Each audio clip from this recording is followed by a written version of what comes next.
Welcome to the Value Investor TV podcast. This is a podcast that helps you grow your wealth and become financially independent. My name is Beko and my partner, Hari. Hello. All right, let's get right to it. This episode, we're talking about Michaels, the second part of this episode.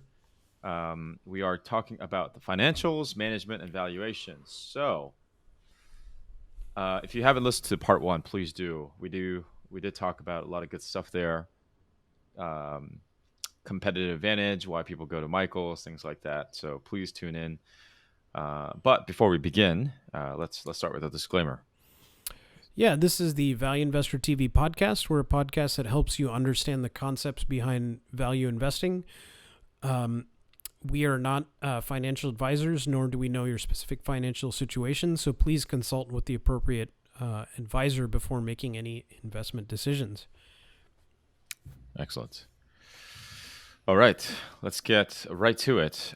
So let me just quickly summarize what we talked about in the last episode. So Michaels, it's a retail specialty retail store in the U.S. Has stores all across the country. The main competitive advantage here is the brand. People love Michaels. They carry really interesting specialty goods and services. Goods for making like art pieces and things like that, and no red flags in terms of customer relationships, suppliers, employees, things like that. And this is not really a growth play. This is more of a value play in a traditional sense. And we'll talk more about the financials in this episode. So let's go right to the heart of the matter. Does the company have enough cash to maintain its business? Oh, sorry. By the way, we are going through a checklist. And if you haven't listened to our previous episodes, when we cover a company, we go through a checklist and we compiled it. If you don't have access to it already, you can email us at info@valueinvestor.org. We'd be happy to share a copy over to you as well. So that's what we're going through right now. So here's the question again. Does the company have enough cash to maintain its business? So Hari, I'll leave that to you. Yeah, and I think I'll answer this because I think the next question will probably bleed into this too. So, Michaels generated a huge change in their free cash flow. So traditionally, it's been the last 4 or 5 years has been around $400 million, but they've had close to $2.4 billion in debt. That this company was bought by Bain Capital in 2004, and then Bain actually IPO'd Michaels in 2014 or so. And the amount of debt, so Bain Capital is the same people who screwed up Toys R Us. They bought and paid for Michaels with that debt. So that debt from 2004 is still on their books 17 years later. They just keep refinancing that over and over again. So in the last year, Michaels has always operated with $200 or $300 million in cash. But you'll see that they have negative equity because their debt load is so high, and then they have these lease obligations for all their stores. So you're talking about almost $4 billion in liabilities that they have to deal with. On top of that, their asset base is much smaller. So this is a company with negative equity, which makes a lot of these calculations that we're going to talk about difficult. But the good news is that Michaels in the third quarter of last year refinanced all their debt out to 2027. So they're paying $100 million or so in interest payments every year, which is more than covered for by their net income or by their revenue. But the biggest risk to the company here is the is that debt. If they don't generate enough revenue or operating income, they will end up, that debt will get called in essentially. So yes, they have enough cash because they are a pretty cash flow efficient business for right now. So how much debt are we talking here? So $2.4 billion for a company that has a market cap of 2.2 billion right now. So Okay. That's the negative equity. yeah, so the negative equity here is a smaller asset base. But the good news is that their cash flow, as we'll talk about here, I think the next question or the next second question after that is, in the third quarter, they generated, they got to $633 million in free cash flow in just the first, second, and third quarter. So the fourth quarter, they haven't, at the time of this recording, have not published it. So March 4th is when that's going to actually come out. And the fourth quarter is when they make most of their money. So in the last 5 years or so, their entire free cash flow came in the fourth quarter. Wow. So at 630 million, and by the way, in the first quarter was when the pandemic hit. They shut almost all of their stores and took a huge loss in the first quarter. So huge free cash flow hit. Second quarter wasn't even great. So the third quarter being at what it was a huge turnaround. And so the fourth quarter should be even better, in terms of cash flow. So I'm just trying to think about the amount of free cash flow that could be generated within a year. So you're talking maybe like 700, 800 million. Yeah. So, and we have a debt load of 2.4 billion. Right. And we obviously want that ratio to be low. Yep. The ratio being the free cash flow to debt. It's not completely unreasonable from that standpoint. No, so I think it's reasonable to say there's two things about the cash flow statement that are really important and that we have to talk about. Traditionally, we want to see the debt to free cash flow number to be around 3 or less, right? Because that means that they can pay off their debt in 3 years. We know that their debt is 6 years away, right? So do they need to pay off all of it today? No. They don't need to pay off of all of it in 3 years.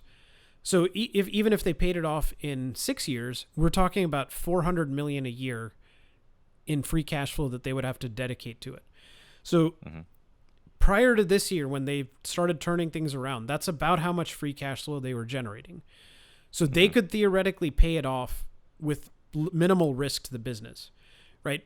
But there's some other benefits too, that paying off their debt lowers the interest expense. And by lowering the interest expense, they actually generate more free cash flow, right? Makes sense. So in a lot of ways, the risk here is mitigated by them pushing out this money. Now, if they pay off even a quarter or half of it, and they continue to have robust free cash flow, they could even push the debt out further from 2027, right? So assuming interest rates stay low, they can keep pushing it out, and they may actually get more favorable terms if they do that. So there is a caveat to this, though. So what Michaels did was their revenue, same-store sales, which is a comparison of sales in third quarter of 2020 to the third quarter of 2019, were up 15%, which in a store that's basically not growing, that's a huge number, right? That means their tickets, sales, everything was going up. The average ticket was up by 15%. And part of that was that they didn't have as much promotional discounting, things like that. So there was a lot of driver to the store because of pandemic was pushing people there and things like that. So I don't know if the third quarter is going to be hard this year to match, right? Maybe it's, it won't go down. So I can't reliably predict the future free cash flow. But what I can say is that let's call it conservatively that they'll get a bump of like 500 or 600 million from 400 million. That is more than enough to cover their debt and to pay, do some buybacks, right? And that ratio can be adjusted here and there. So the other caveat that I will say is they adjusted their payments terms. So if you remember back to our discussion about balance sheet, accounts payable is an item that appears on the balance sheet statement as a liability. So this is money that they have to pay out to some vendor, to their suppliers, etc. That number went up to $800 million on the balance sheet. Okay. Whoa. So there's a very large accounts payable that is due in Q1 of 2021, right? So we're already in Q1 of 2021. We haven't seen Q4 yet. So what they've done is they've normalized the payment term, so a lot of that is occurring in Q1, so it's shifting it. Now their free cash flow was up anyway, right? Because they got a $400 million bump in that accounts payable department because they're postponing the payment until Q1. So they still have money that needs to go out, right, from the free cash flow, right? $400 million or so. But regardless, I feel comfortable with where, they're at, right? I think there's a good amount of free cash flow that we can sustain with this business, that we should feel comfortable with them. So this is really a kind of a two character in the story. One is the debt part of the story, and then the other is the free cash part of the story. Yep. And all you're trying to do is to figure out if the free cash part of the story can be enough to sustain the debt requirement on this company at this point. Correct. And it feels like you have confidence in the fact that they can generate enough free cash flow to cover the debt, the debt that they have accumulated, in addition to all the additional account payables and things like that. Yes, exactly. Makes sense. So that sort of covers a lot of the questions here. So we covered enough cash to maintain its business. Does a company have a reasonable debt level? We covered that. And then lastly, we did cover the last question here. Can the company generate a strong amount of free cash flow from operation? We talked about that as well. So why don't we shift gears here and talk about the management, their role in handling excess capital. And before we started the podcast, we began to talk about the buyback strategy and things like that. And if you guys haven't heard our previous episode on share cannibals, it's one of the surest ways to ensure that your share price inflates and beats S&P 500 index and all those things. Yep. It's one of the surest ways that you can guarantee yourself a good return if you find a company that is dedicated to executing buyback at the right time. So, yep. Anyway, that's a separate topic, but let's talk about this company, Michaels in particular. How does the management handle excess capital, and what's their buyback strategy? Yeah, so they've talked about they had an investor day in around Q3 of 2020, and what they mentioned is that they have 3 pillars. One of those is to reduce the debt load, which we all agree with. 2 is they need to put them back on the pace of growth, is what they say. So I think a lot of that is, trying to just keep up with inflation. It can't be flat or declining, and then they actually have to get their customers back into the store. I think that's very important because that's what sustains the free cash flow going forward, right? And then the last piece of it is returning money to shareholders. So in the form of share repurchases. So at the current time, they are not able to pay dividends, which is good for us if you're an investor, because they can't, because of their debt covenants, they are not able to pay out that as cash, but they are able to do share buybacks. Now, the interesting thing is that part of their debt is actually convertible equity. So I think that's why the share buybacks are on the table. And so what I would love to see is Michaels actually go in and take that debt and reduce it, but also, not do, all of it. I would actually prefer that they spend a lot of that money on share repurchases. But there's a risk too here that they may get enamored with this idea that they can make a marketplace and spend too much money on it. And then we're not seeing the repurchases that we want. Right. So that's kind of the execution risk that we have to be aware of. Right. And all value if it was completely obvious and already settled, then the price would be much higher than it is today. Right. So that's the kind of, you have to kind of hold your nose and say, Michaels is kind of it's a stagnant business. It's not a growing business. So what's the value here is they generate a ton of free cash flow. This is a $2.2 billion market cap company.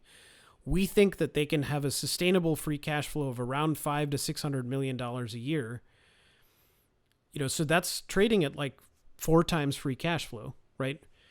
And it's trading at roughly, 8 times enterprise value, right? If you don't consider the operating lease, because the operating lease I don't think it's part of the operations. It's paid out of operating expenses. So, or actually gross profit expenses, gross or cost of goods sold in this case. So anyway, my point in saying all of this is I think Michaels has a lot of things that can protect that free cash flow. Management has paid lip service to the repurchases in the past, but they have to continue to do it, right, in order for it to actually mean something, right? And as I said, in 4 years, if they just dedicated all their free cash flow, they could actually buy out the entire company, right?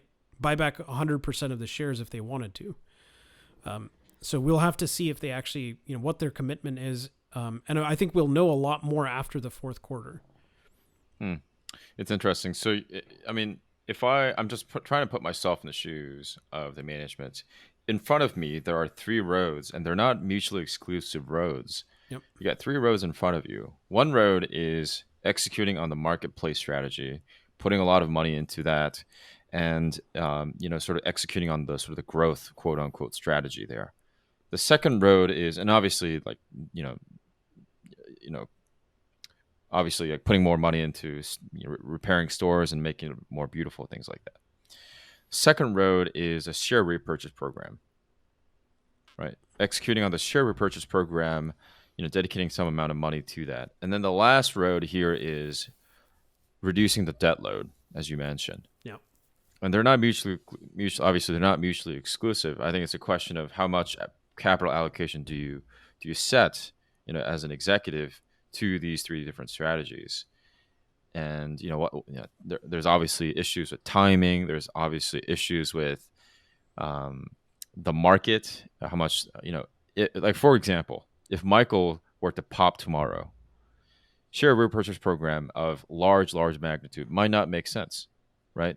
Yeah. You just have to buy it at the right price. So there are all these different factors, but it sounds like there is a sort of an option on the road of there is a sort of decision to make on the road of which sort of strategy do you execute on, and which do you prioritize.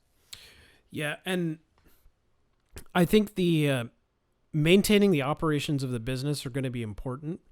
One of the things that they're trying to do in the stores, excuse me, is actually have like education sections in the stores where they can teach crafts and things like that.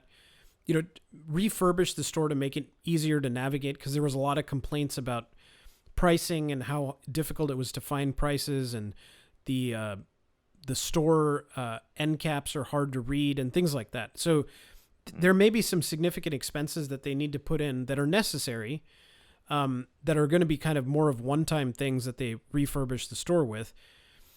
And as you said, the other 2 parts of it, paying down the debt and the share repurchase, those are the 2 kind of wild cards that we need to understand.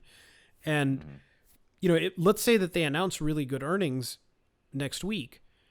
If the stock price bumps, and it's more close to fair value, then, or it's overvalued, then the share repurchases, we don't want them to do that at that time, right? So it's kind of a dynamic situation here, and we have to see how management does. So that's a risk here that we don't know. Is management going to be timely with their repurchases, and so forth? Yeah, makes sense.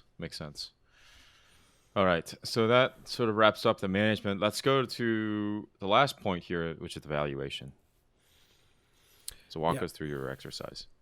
So this is difficult, right? Because one of the issues that we're encountering here is that this is a business that we don't have a good handle on what their value is, right? And so, based on there's no growth here, right? So when we look at a discounted free cash flow, we don't have a lot of. Hey, Becco, let me grab my charger. My laptop is running out of battery. Yeah. Give me a second. No worries. Mm-hmm.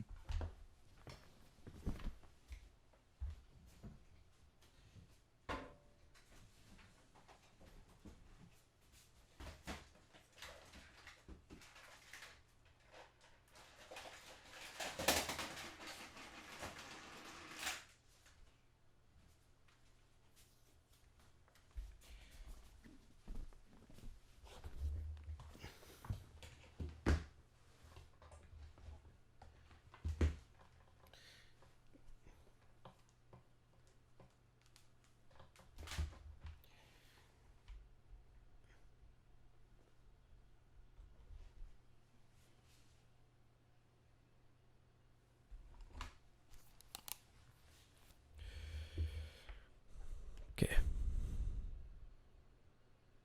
All right. Okay. You ready? Okay. Yep. Okay. All right. So valuation. Okay. I'll start over from the beginning. Mm-hmm. Okay. So the thing about Michael's is that, we have a business that essentially has no growth, right, left in it, right? And I think it's fair to say that, the management doesn't think that there's a lot of growth either, right? They're predicting 1% to 2% growth here. So what analysis you do in this situation is, what is the free cash flow going to look like, right? And so we're modeling at the most conservative level, $400 to $500 million in free cash flow, right? And when you look at $400 million in free cash flow as at the low end, you're looking at them trading at price to free cash flow of about 6, right? So pretty low, right? Mm-hmm. If you go if the free cash flow is more like $600 million a year, which I think is which is definitely possible.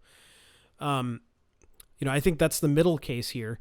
It's now trading at roughly 4 times free cash flow, and I think it's not even unreasonable for them to hit closer to $800 million in free cash flow a year, right? In which case now you're trading at 3 times free cash flow. Mm. So the thing is that there's one execution risk here, is that they may have a COVID bump because people are sitting at home. They have more opportunity, so they're seeing a bigger uptick. If you look at Home Depot, Lowe's, they saw the same kind of uptick, big jump in sales that Michael's has seen.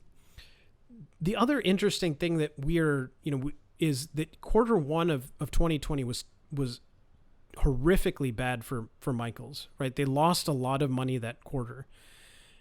This quarter, things should be much better. This upcoming Q1 should be much better for them. If they can actually be cash flow positive in Q1 and Q2, which they weren't last year. Q2 they were, but Q1 they were not. That $800 million target may actually be much more achievable, right? So there's still a lot of unknowns, but let's just call it $400 million. You're only paying 6 times free cash flow, right? A company like this, I think it's reasonable to assume that they can actually, if they start doing share buybacks with that money, split it half and half, $200 million either in each case, they can pay down a significant amount of debt and do, buy back almost 10% of their share with that kind of money. And that would actually be a big boost to the cash flow per share and the earnings per share. So I think it's reasonable to say that they're about $30 per share is actually a kind of a fair price for this company. So about 12 times free cash flow, because that's okay. That's how you're coming with it. So 12 times free cash flow is what, $30? Yeah. And what is Michael's trading for right now? $15 a share. I see. So, and we're basing this not on any growth, right? So I'm not using the discounted free cash flow, our typical model there, right? I'm just basically taking the value and multiplying it by what I think the free cash flow should be. So Some people call that the 10 cap model, right? Which is 10x what the cash flow is. So I think it's reasonable to say somewhere between market, Michael's is worth 4.5 to $5 billion at the conservative end. Hmm. By the way, I'm just looking at the stock price. It went down to like basically $2-3 Yeah. So during COVID. yeah, during the beginning of COVID, they got decimated by because they shut down most of their stores. So there was real concern that they would go out of business. And so if you had bought it then, you'd already seen a 7x return at this point. But I think there's plenty of room for this to go, and I think it's very cheap right now. Interesting. Let's see. So from that standpoint, you're looking at from conservative measures, $15 to $30. So 2x potential, 2x upside. Yep. So margin of safety about 50% right now. So we're right around the price that we would be willing to pay. And so from kind of asymmetric downside ratio, risk reward situation, what does that look like? I mean, is it right now pretty favorable right now? It feels like $15. Yeah. I guess last Friday it ended the trading session at $15. Yeah. The last month and a half or so, they announced their Q3 earnings in December of 2020, and it was trading like $9 a share, and it's gone up to about $15 a share. I think the high was like 17. So I don't think that there's a lot of risk here for it to drop again. I think their free cash flow is pretty safe. The accounts payable gets sorted out, and then we'll see a number on the conservative end, $400 to $500 million. And I feel comfortable with that can be divvied up between the buyback and debt and so forth. Buyback and debt. And do you have any more color on how much the marketplace initiative, the sort of growth, quote unquote, initiatives would require in terms of capital allocation? They've never actually talked about it other than they're planning to do it. Okay. And I don't think they would take on debt to do that. I think they would fund it out of their own cash. And so, I mean, if they were smart, right, I think the focus should be on fixing the stores, getting them done, seeing what the free cash flow looks like, and then investing. Because honestly, I don't think the marketplace is going to be that expensive, right? It's probably a software e-commerce kind of platform thing that they would add. And then they'd use their existing distribution network to kind of move it around. So I'm hoping that they're not going to spend more than like $50 million on it, but you never know. And that is another risk that we have to be aware of. Makes sense.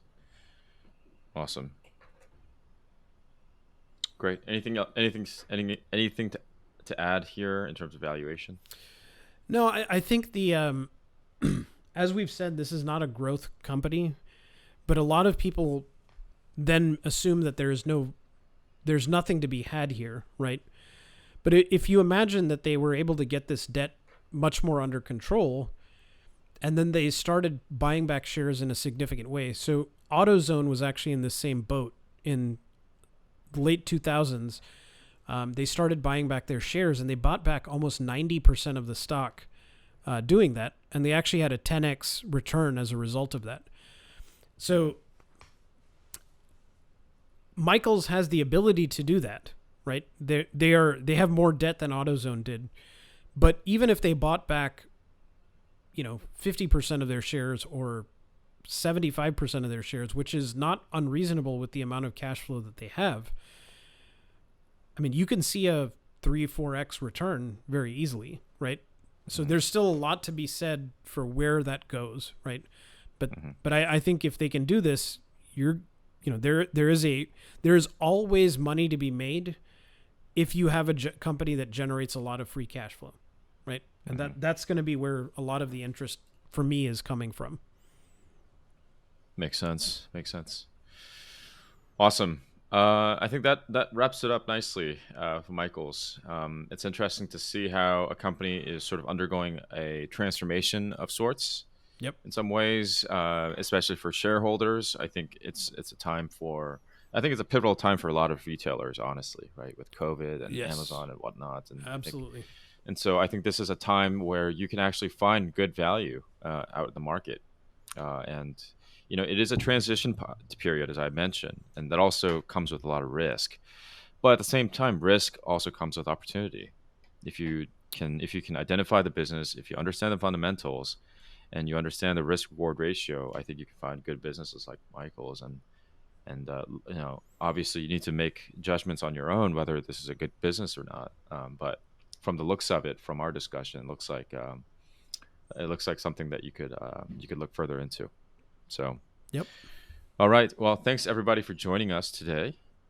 And anything else to add? Housekeeping items. I Yeah. think we mentioned all of those up front, Yeah. I mostly. don't know if we mentioned them on the first episode or this one, but we are publishing everything to YouTube, and we are trying to grow the channel. If you're on watching on YouTube, please like, comment, and subscribe, and hit the notification bell. That'll help us beat the algorithm and get more views for us. And then you want to give them a little heads up on Patreon as well. Yeah. So we're sort of sorting out the Patreon page right now, and hopefully we'll get that up soon. Any help on Patreon, that would go a long way for us. Obviously, we're all doing this part time, Hari and myself, and our producer Nick. So any help would go a long way in terms of the continuation of this channel, continuation of producing good content for you guys.